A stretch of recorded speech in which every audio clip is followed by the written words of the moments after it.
What is going on, everybody? Today we are looking at a pretty sweet bike from Velotric. This is the Nomad 1, and today we're going to unbox it. We're going to do a parts overview. We're going to talk about the good stuff, the bad stuff, everything in between. Yeah, it's an e-bike review, right? What else would I do? Okay, so just before we get into this, I will say I have two reviews on the way. So we have both the Nomad, which we're reviewing today, and another video that should be up by now about its kind of brother bike, we'll call it. This is the Discover 1. Both pretty cool bikes. Towards the end of this video, I'll talk about the differences between the two. So stay tuned. Let's start with the unboxing.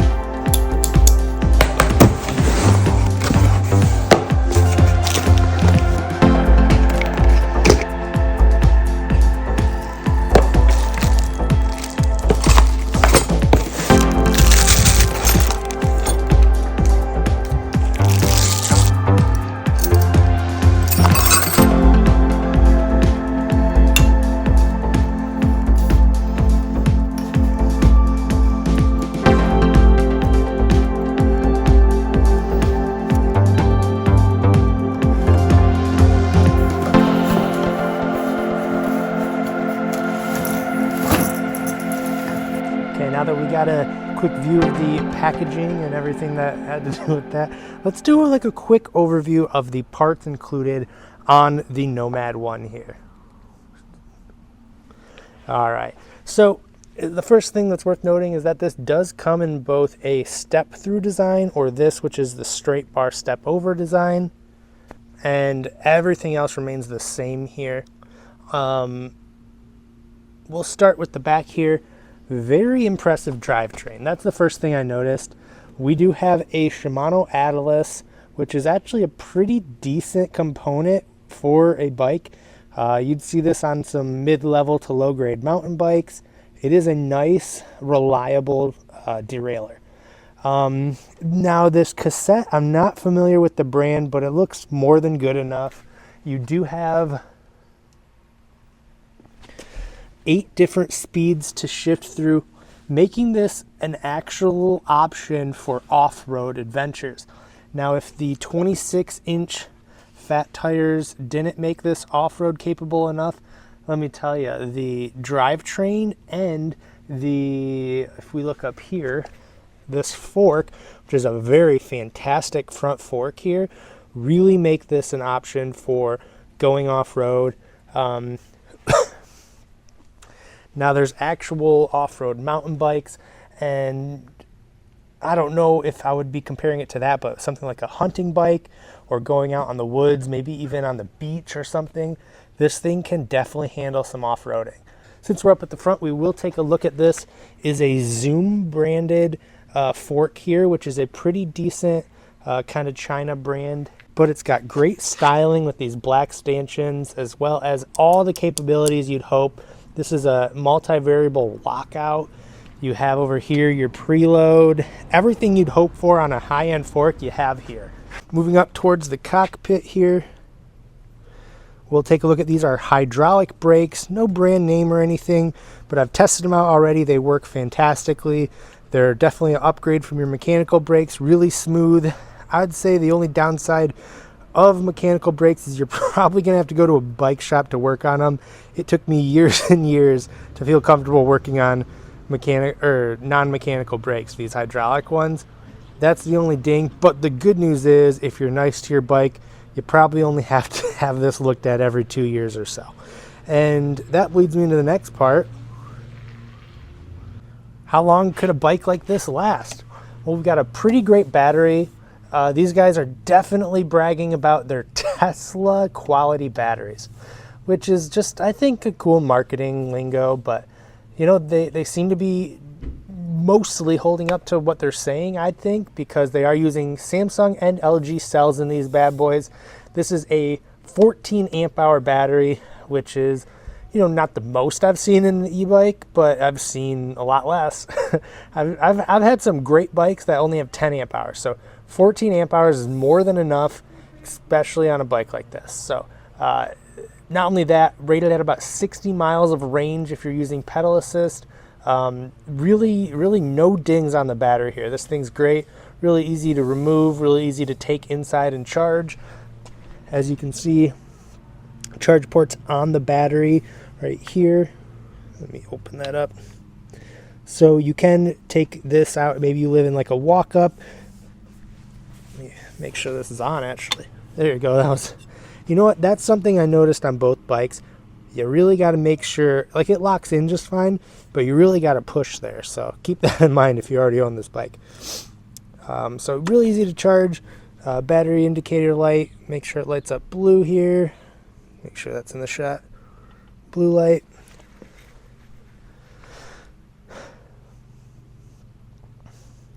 And that leads us right into the motor.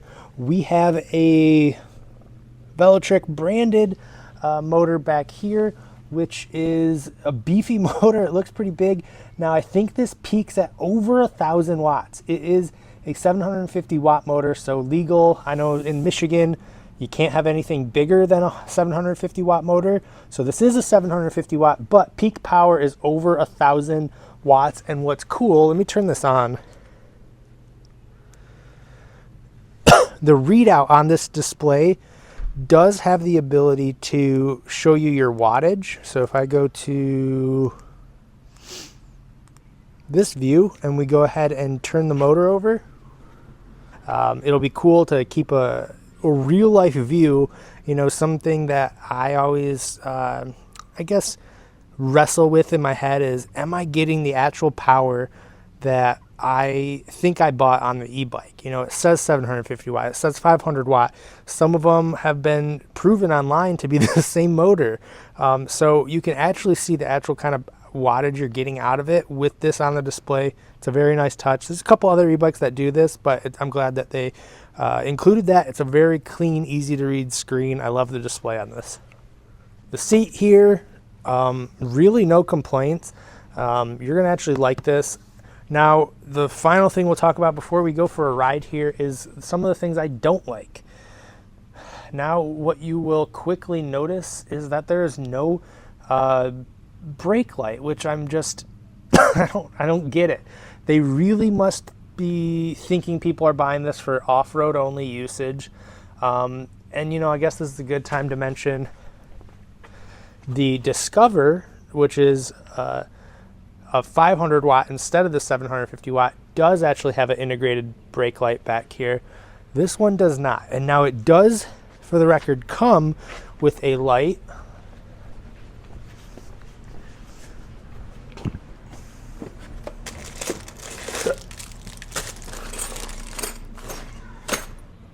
As you can see, there is a very manual brake light with a power button right here.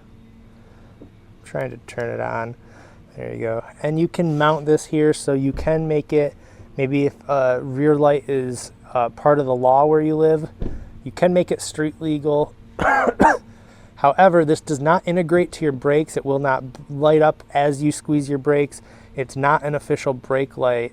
It is just a light up reflector that you have to remember to turn off when you get out of your bike. So just a bummer. I really don't know why they, I couldn't imagine it would be that much more expensive to include a brake light like they do on this model even. They could have just done the same thing. So, you know, I don't know.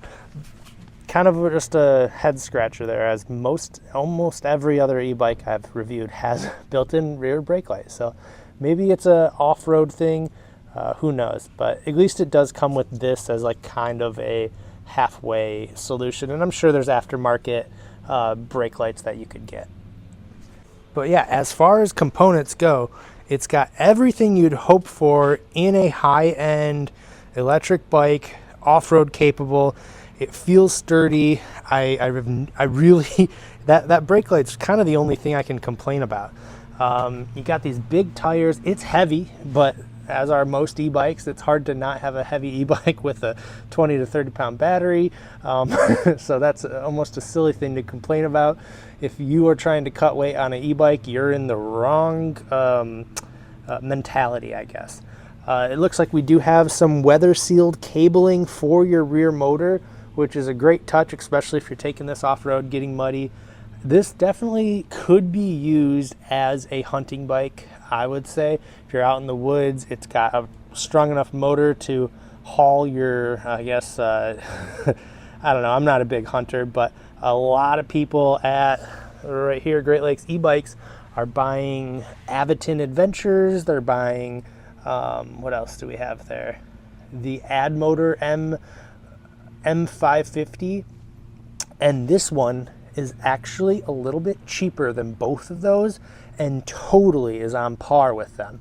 So I would definitely be considering this if you are considering those other two bikes I just mentioned, because I've rode all three and this one definitely is more than good enough and shares a lot of the same parts. In fact, same battery quality, same motor. Like, you're really just talking about style differences and maybe the display at that point. So definitely consider this if you have looked at those other two bikes I just mentioned.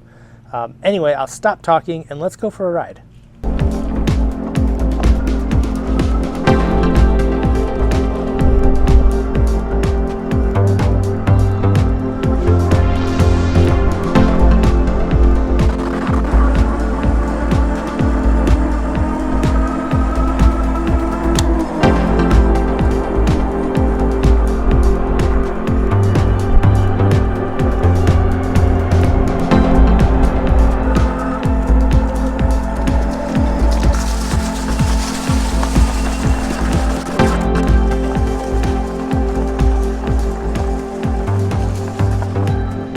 All right, we are approaching my hill test.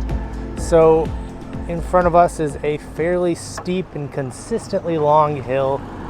And this is where we go ahead and start from a standstill on the hill and let it do throttle only, just to give that 750 watt motor a go and make sure it has what it takes to get me up this hill. Now this is a standard, if I had to guess, like 4 grade. I mean, it's so hard to capture it on my camera here, but it's steep. And you know, I'd say on average a 750 watt motor should have me going at least 10 miles an hour up it. Once we get started, we are already kind of quarter way up the hill to make sure it has to put all it's got into this. So here we go. We're just going to do throttle only. 1, 2, 3, go. All right, no problem out the gate.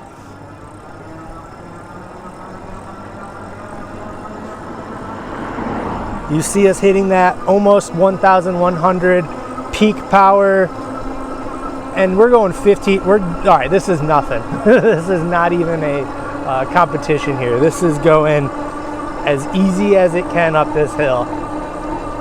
We're almost getting to 20 miles an hour. This is, all right, we got to go find a steeper hill.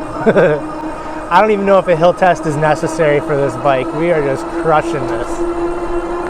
All right.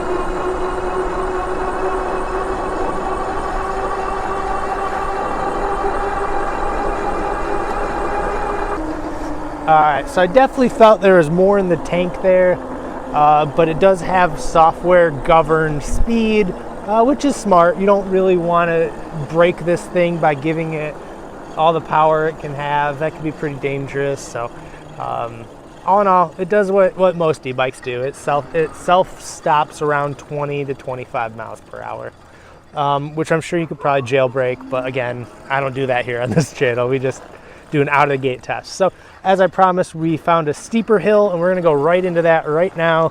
1, 2, 3, swap, and we're off. Again, this is a steep hill, and it is crushing it. Like, usually I'd say on a standard motor like this, we'd be going 10 miles. Well, yeah, I guess this is about right. 10 to 15 miles an hour. But yeah, nothing for this thing.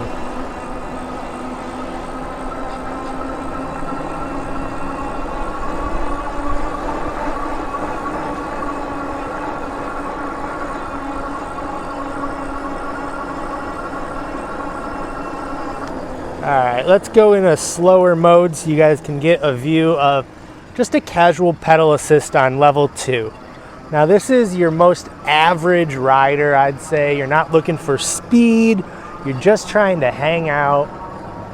And I like it. 2 is a good cadence for me. It's nice, easy to pedal. You do got a nice shifter here. It's nice. It's a good, easy way to get a light workout in. At this level, I bet you can get a decent range of something close to, they say between 40 and 60 miles, I'd estimate. And it'd be a fun, leisurely ride, especially on a gorgeous fall day like today. I mean, it's fantastic out here.